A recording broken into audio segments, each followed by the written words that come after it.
Hello friends, આજે આપણે બનાવશું સ્ટ્રીટ સ્ટાઇલ રગડા પેટીસ એકદમ ગરમા ગરમ. તો ચાલો આજે આપણે બનાવીએ. તેના માટે 4 થી 5 બટેકાને આવી રીતના બાફી તેને છુંદો કરી લઈશું. તેમાં એક બાઉલ પલાળેલા પૌવા એડ કરશું, 1 ચમચી આદુ મરચાંની પેસ્ટ, સ્વાદ પ્રમાણે મીઠું અને અડધી ચમચી ગરમ મસાલો એડ કરવાનો છે, 1 ચમચી લીંબુનો રસ અને ચપટીક હળદર એડ કરશું, ચમચી ધાણા જીરું પાવડર અને 1 ચમચી લાલ મરચું પાવડર, થોડી કોથમીર અને તેને આપણે સરખી રીતના મિક્સ કરી લેવાનું છે હાથેથી જ.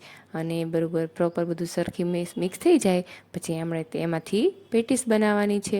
આ આપણો મિક્સર રેડી છે. હવે હાથમાં થોડું તેલ લઈ હવે આપણે એની રાઉન્ડ શેપમાં પેટીસ બનાવશું. આવી રીતના સરખી રીતના ગોળા વાળી અને તેને આવી રીતના ફ્લેટ કરી આપણે પેટીસનો શેપ આપી દેવાનો છે. હવે એક પેનમાં તમે નોનસ્ટિક પેન પણ લઈ શકો છો.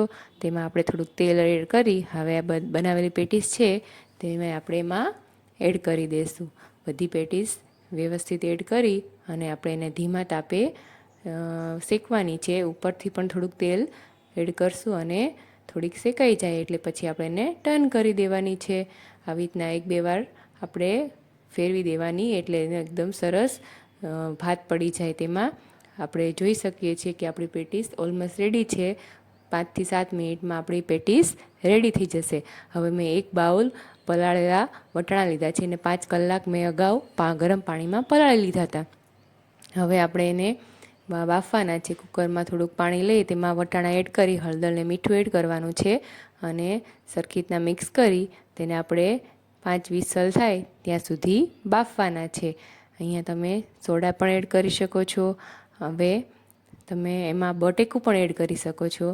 આપણા જોઈએ તો આપણા વટાણા બફાઈ ગયા છે. હવે આપણે એમાં રગડો બનાવવાનો છે તો મેં ધાણા જીરું પાવડર અને લાલ મરચું પાવડર એડ કર્યું છે, થોડોક ગરમ મસાલો એડ કર્યો છે. હવે ઉપરથી વઘાર કરવા માટે 2 ચમચા તેલ લેવાનું છે વઘારિયામાં, 1 ચમચી જીરું અને થોડુંક હિંગ એડ કરવાનું છે. ઉપરથી થોડાક મસાલા લીધા છે, લાલ મરચું અને લીલું અને તમાલપત્ર, અને આ વઘારને આપણે એડ કરી દઈશું રગડામાં અને 5 મિનિટ ઉકાળી દેવાનો છે. હવે પેટીસ ઉપર ગરમા ગરમ રગડો એડ કરશું. ઉપરથી લસણની તીખી ચટણી અને ખજૂર આંબલીની ગળી ચટણી આપણે એડ કરશું. ઉપરથી થોડાક ઝીણી સમારેલી ડુંગળી અને ટમેટાં એડ કરશું. ઉપરથી થોડીક ઝીણી સેવ એડ કરશું અને કોથમીર એડ કરશું અને ગરમા ગરમ સર્વ કરશું.